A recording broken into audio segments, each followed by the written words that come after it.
बेटा आज हम पढ़ेंगे कुछ ऐसी रासायनिक अभिक्रियाएं जिनमें आप किसी रासायनिक पदार्थ से किसी दूसरे रासायनिक पदार्थ को बनाकर तैयार करते हैं। तो स्टार्ट करेंगे आज। सबसे पहले लिखा हुआ है मेरे पास, बेंजीन से आपको पिक्रिक एसिड बनाकर तैयार करना है। तो अगर आपसे कभी बेंजीन से पिक्रिक एसिड बनाने के लिए कहे, सबसे पहले आप बेंजीन लोगे और बेटा बेंजीन का करवाओगे ऑक्सीकरण ½ O2 के थ्रू। और बेटा ऑक्सीकरण करवाओगे तो आपको पता है बेंजीन के इस कॉर्नर पर H होता है, ½ O2 का O इस H के साथ जुड़ेगा और बना डालेगा फिनॉल। और फिनॉल पर बेटा आपको कराना है नाइट्रीकरण। नाइट्रीकरण कैसे होगा? आपको HNO3 के 3 मूल अणु लाने हैं। HNO3 ही लिखा है, इसको कुछ अलग प्रकार से लिखा गया है ताकि हम अभिक्रिया को समझ पाएं। और तीर के निशान पर रहेगा कंसंट्रेटेड H2SO4। बेटा रिएक्शन करवाओगे तो इस किनारे का H, यहाँ से H और यहाँ से H, ये तीनों H 3 OH से रिएक्शन करेंगे और बनाएंगे 3H2O। और अब आप देखेंगे आपके पास बचा है बेंजीन रिंग, टॉप पर OH। जो बेटा ये H की जगह खाली हो गई थी, भाई H की जगह खाली क्यों हो गई? क्योंकि H और H ने OH से विक्रिया कर ली, जल बन गया। H की जगह खाली है, उसमें बचा हुआ ग्रुप NO2 लगा देते हैं। तो हमारे पास तो NO2 भी 3 थे, तीनों NO2 को उस खाली जगह पर जहाँ से आपने H निकाला है वहाँ रख देंगे। और इस प्रकार से बने पदार्थ को पिक्रिक एसिड भी कहते हैं और इसी पदार्थ को ट्राई नाइट्रोफिनॉल के नाम से भी जाना जाता है, ट्राई नाइट्रोफिनॉल। अगली अभिक्रिया है एथिल अल्कोहल से आपको एसीटोन बनाना है। ध्यान से देखेंगे, अभिक्रिया थोड़ी सी बड़ी है। बेटा एथिल अल्कोहल का formula CH3 CH2OH। Ethyl alcohol का ऑक्सीकरण करवाएंगे, ऑक्सीकरण होगा K2Cr2O7 के अम्लीय विलयन के साथ। ऑक्सीकरण होगा तो देखो आप ऐसे कर लो, 2 मॉलिक्यूल ऑफ ऑक्सीजन एटम लिख लो। नेसेंट ऑक्सीजन या नवजात ऑक्सीजन कहते हैं इसको। अभिक्रिया होगी, ये H2O यहाँ से निकल जाएगा। अच्छा आपके पास बचेगा क्या? तो आपके पास बचेगा CH3 C और ये 2 O, डबल O साथ में H, CH3COOH। अब आपको करना क्या है? इस CH3COOH के 2 मूल अणुओं को चूने की उपस्थिति में गर्म करना है। और बेटा जैसे ही चूने की उपस्थिति में गर्म करोगे, देखो HOH को लेके अलग हो जाएगा जल। बेटा यहाँ से CO2 गैस अलग हो जाएगी, CO2। अब आपके पास बचेगा क्या? CH3 CO और CH3, CH3 CO CH3। तो आपके पास अलग हो रहा है CH3 CO CH3। और बेटा इसी को तो एसीटोन कहते हैं। जब आपसे एसीटोन बनाने के लिए कहे एथाइल अल्कोहल से, तो आप इस प्रकार से उसको बना करके आएंगे। अगली अभिक्रिया पर चलते हैं। सॉरी, लिखा हुआ है फिनॉल से एनिलीन बनाना है। बिल्कुल आसान है बेटा। फिनॉल का फॉर्मूला तो आप C6H5OH भी लिख सकते हैं और बेंजीन के टॉप पर OH ऐसे भी लिख सकते हैं। आपको बनाना है एनिलीन, तो आपको अभिक्रिया इससे करवानी होगी अमोनिया से। बेटा अमोनिया का फॉर्मूला वैसे होता तो NH3 है, लेकिन मैं तीसरा वाला H इसका यहाँ लिख दूंगा। NH2 और 1 मिलकर 3 बना लेंगे, मैं इसको लिखूंगा ऐसे। रिएक्शन करेगा बेटा तो ये OH इस H के साथ अभिक्रिया कर लेगा, H2O। अच्छा अब आपके पास क्या बचा? Benzene ring. और उस बेंजीन रिंग पर टॉप पर जो OH लगा था वो तो निकल गया, तो वो टॉप वाली जगह खाली पड़ी है, उस पर बचे हुए ग्रुप NH2 को जोड़ देंगे। ये एनिलीन का फॉर्मूला है बेटा। एक और रासायनिक अभिक्रिया है, एथिलीन से आपको एथाइल अल्कोहल बनाना है। एथाइलिन का फॉर्मूला होता है बेटा CH2 डबल बॉन्ड CH2। अगर हम इसका जल से अभिक्रिया करवा दें, और जल से अभिक्रिया नॉर्मली तो होगी नहीं, तो एसिड की प्रेजेंस में अभिक्रिया करवाएंगे। कंसंट्रेटेड H2SO4 के प्रेजेंस में जल से अभिक्रिया करवाएंगे एथिलीन की, तो जल इस बॉन्ड को ब्रेक करेगा, दो बॉन्ड्स में एक बॉन्ड को ब्रेक करेगा, एक तरफ मिलेगा OH और एक तरफ मिलेगा H। भाई जल का फॉर्मूला क्या होता है, HOH, तो एक तरफ H मिलेगा, एक तरफ OH मिलेगा। H अगर इसको मिल गया तो बेटा यहाँ हो जाएगा CH3, अगर इसको OH मिल गया तो यहाँ हो जाएगा CH2OH।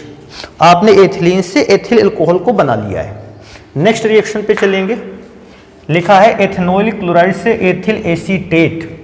बेटा एथेनॉल क्लोराइड का फॉर्मूला होता है C2H5CO। एथिल एसीटेट बनाना है, गलती हो गई बेटा, इसको थोड़ा सा सुधारेंगे। एथेनॉल क्लोराइड का फॉर्मूला होता है CH3COCl, ये फॉर्मूला होता है। इसकी अभिक्रिया एथेनॉल क्लोराइड से एथिल एसीटेट बनाना है। बेटा इसको अभिक्रिया करवा दीजिए एथिल अल्कोहल से। एथिल अल्कोहल का फॉर्मूला ये होता है C2H5OH। अभिक्रिया करेगा तो Cl किससे अभिक्रिया कर लेगा, H से, HCl बनेगा। आपके पास क्या बचेगा, CH3COO, CH3COO और C2H5। यही एथिल एसीटेट का फॉर्मूला है, आप ऐसे बना पाओगे। अगली रासायनिक अभिक्रिया है एथिल अल्कोहल से एथिल हाइड्रोजन सल्फेट बनाना है। एथिल अल्कोहल का फॉर्मूला C2H5OH, और अगर आप इसकी अभिक्रिया H2SO4 से करवा दें, H2SO4, आप ध्यान से देखेंगे इसमें H2SO4 ऐसे लिखा गया है, H2 एक साथ ना लिखकर दोनों H को अलग अलग कर लिया गया है। दोनों H को अलग क्यों किया गया है, क्योंकि ये H इस OH से रिएक्शन करेगा, जल बनाएगा, जिसको हम अलग कर लेंगे। अब आपके पास बचता क्या है, C2H5HSO4, C2H5HSO4, C2H5HSO4। एथिल, इस फॉर्मूले को एथिल हाइड्रोजन सल्फेट इस नाम से बोलेंगे, और इस प्रकार से आप एथिल अल्कोहल से एथिल हाइड्रोजन सल्फेट को बना पाएंगे। अगली रासायनिक अभिक्रिया मेरे पास क्या है, लिखा है डाई एथिल ईथर से एथिल अल्कोहल बनाना है। बेटा डाई एथिल ईथर का फॉर्मूला होता है C2H5O C2H5, और आपको अगर एथिल अल्कोहल बनाना है तो आप इसकी अभिक्रिया करवाओगे जल से, और जल अभिक्रिया भी कैसे करेगा, इस बॉन्ड को ब्रेक करेगा, एक तरफ H दूसरी तरफ OH, बिल्कुल इस पैटर्न पर। बेटा H अगर इधर मिलेगा, OH उधर मिलेगा, तो इस वाले भाग पर जो बनेगा उसका नाम है C2H5OH, और उधर वाले भाग पर जो बनेगा C2H5OH। इसका मतलब दोनों ही जगह दो मॉलिक्यूल ऑफ C2H5OH बनकर तैयार हो रहा है, एथेनॉल को बनाकर तैयार कर रहे हैं आप। तो इस प्रकार से आप बना डालोगे डाई एथिल ईथर से एथिल अल्कोहल। नेक्स्ट रिएक्शन लिखा है एथिल आयोडाइड से आपको बनाना है डाई एथिल ईथर। अगर ऐसी रासायनिक अभिक्रिया आपसे कह देता है तो आप सबसे पहले एक पदार्थ लाओगे C2H5ONa, इसको कहते हैं सोडियम एथॉक्साइड, और आपको इसकी अभिक्रिया करवानी है एथिल आयोडाइड से। तो बेटा एथिल आयोडाइड का फॉर्मूला होता है C2H5I, लेकिन मैं I को यहां लिखूंगा। उससे क्या फायदा होगा कि Na रिएक्शन कर लेगा I से, आपके पास जो बचे उसको लिखेंगे C2H5O, और यहां भी C2H5O, और यहां पर भी बचेगा C2H5। नेक्स्ट रिएक्शन पे चलेंगे। लिखा है डाई एथिल ईथर से एथिल एसीटेट आपको बनाना है। तो डाई एथिल ईथर से एसीटेट अगर आपको बनाना है तो पहले डाई एथिल ईथर का फॉर्मूला,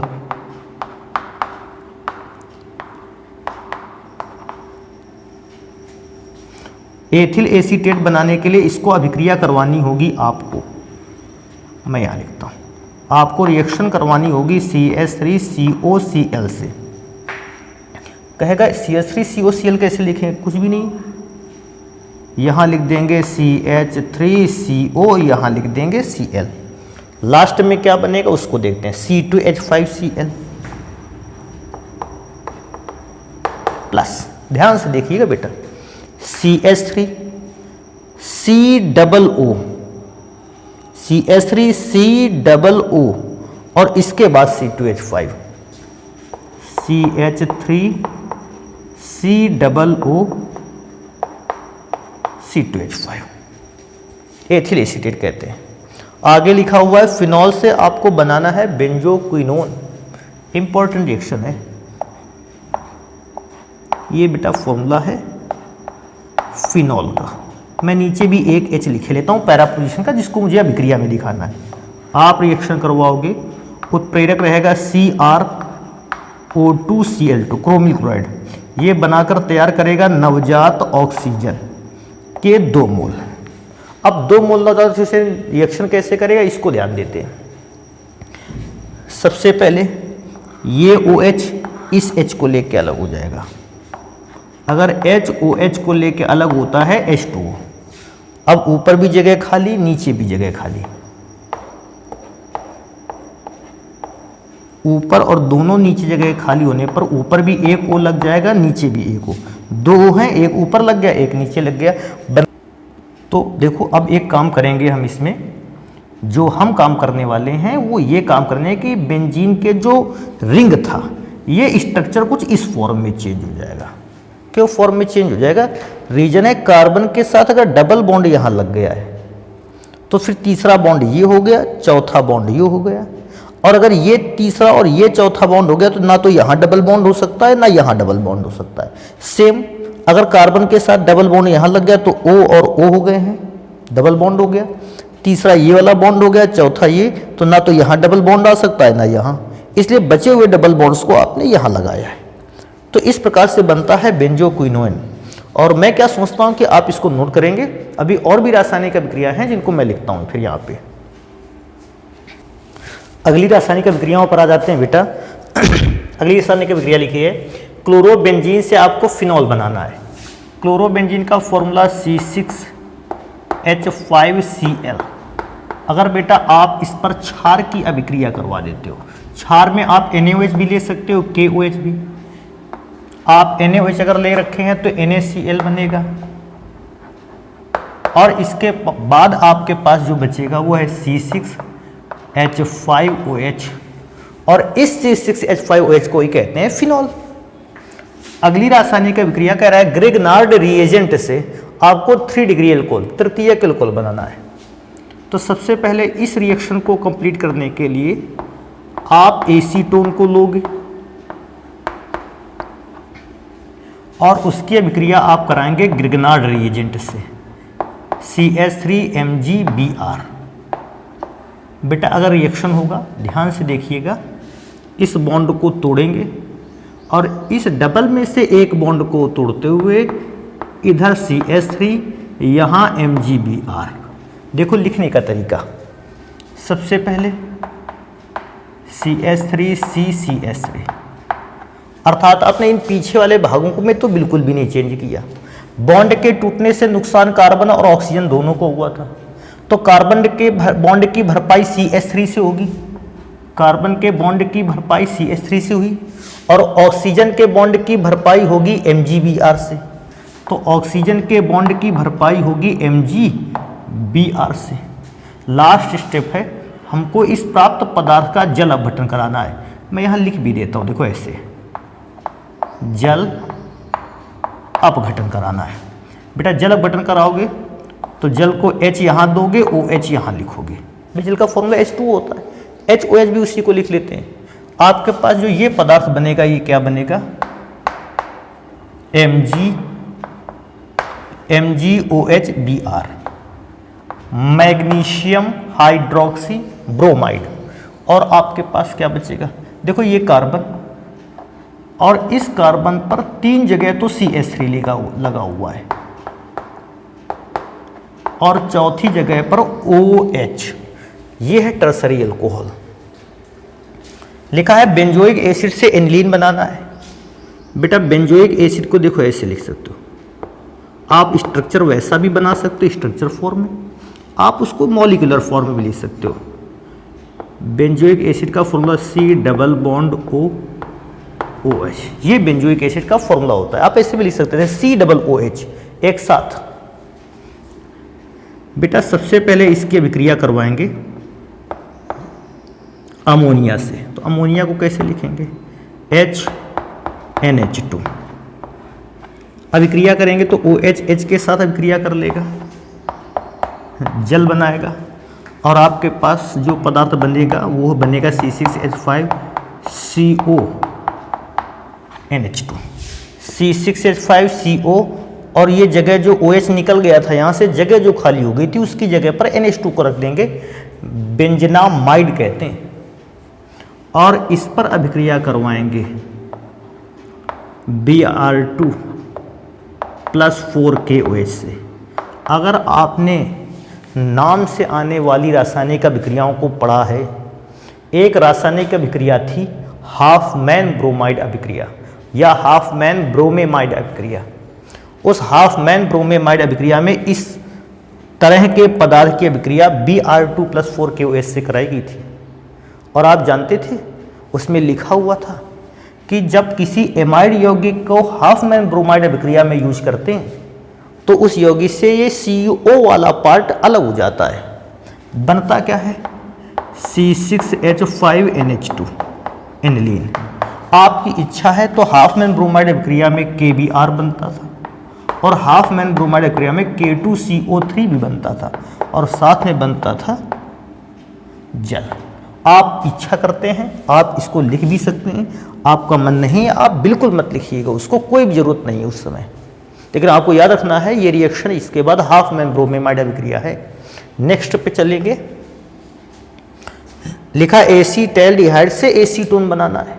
देखिए एसीटैल्डिहाइड का फॉर्मूला होता है CH3CHO। अगर आप इसका ऑक्सीकरण करवाते हो नवजात ऑक्सीजन के द्वारा तो ये नवजात ऑक्सीजन बनाई जाएगी K2Cr2O7 के अम्लीय विलयन से, और बेटा ऑक्सीजन इसके साथ जुड़ेगा तो बनाएगा CH3COOH। O अगर इसके साथ जुड़ जाएगा तो O तो 2 हो जाएंगे तो CH3COOH। मैं इसके 2 मूल अणु ले लेता हूं, तब आप एसीटोन बनाओगे। इसको चूने की उपस्थिति में गर्म करेंगे, और इस अभिक्रिया के इतने भाग को जो मैं अब हल करूंगा, इस भाग को आपने आज की ही क्लास में पढ़ा हुआ है। जब एथेनॉल से एसीटोन को बनाने के लिए कहा गया था तो हुआ क्या था, ये H इस OH को लेके अलग हो जाएगा, यहां से CO2 गैस अलग हो जाएगी, और बेटा बचा हुआ भाग है CH3CO CH3, बचा हुआ भाग है CH3CO CH3। एक और अभिक्रिया मेरे पास है जिसको कंप्लीट करेंगे। ग्रिगनार्ड रिएजेंट से एसिटिक एसिड आपको बनाना है। बेटा ग्रिगनार्ड रिएजेंट का फॉर्मूला मैं लिख लेता हूं CH3MgBr। मैं सबसे पहले इस पर अभिक्रिया करवाऊंगा CO2 से, तो C और दोनों O जो होंगे वो यहां बीच में आकर बैठ जाएंगे। CH3COO, 2 O हैं इसके पास, और तब हम लिखेंगे MgBr को। अब बेटा इसका मैं जल अपघटन कराऊंगा केवल। आपको सर जी जल अपघटन तो आपने कुछ देर पहले भी कराया था, याद करो। जल अपघटन में MgBr की तरफ क्या दिया गया था, OH। आज भी वही काम करेंगे, MgBr की तरफ OH और इस साइड पे H। अगर MgBr की तरफ OH देंगे तो MgOHBr, MgOHBr magnesium hydroxy bromide, और साथ में बेटा बचेगा CH3COOH, CH3COOH एसिटिक एसिड। तो ये बेटा कुछ रासायनिक अभिक्रियाएं हैं जिनमें से आपसे पूछता है कि आप किसी एक पदार्थ से किसी दूसरे पदार्थ का निर्माण करिएगा। तो आज इतनी ही रासायनिक अभिक्रियाओं को रखेंगे, बाकी की रासायनिक अभिक्रियाओं को पढ़ेंगे अगले वीडियो पर। धन्यवाद।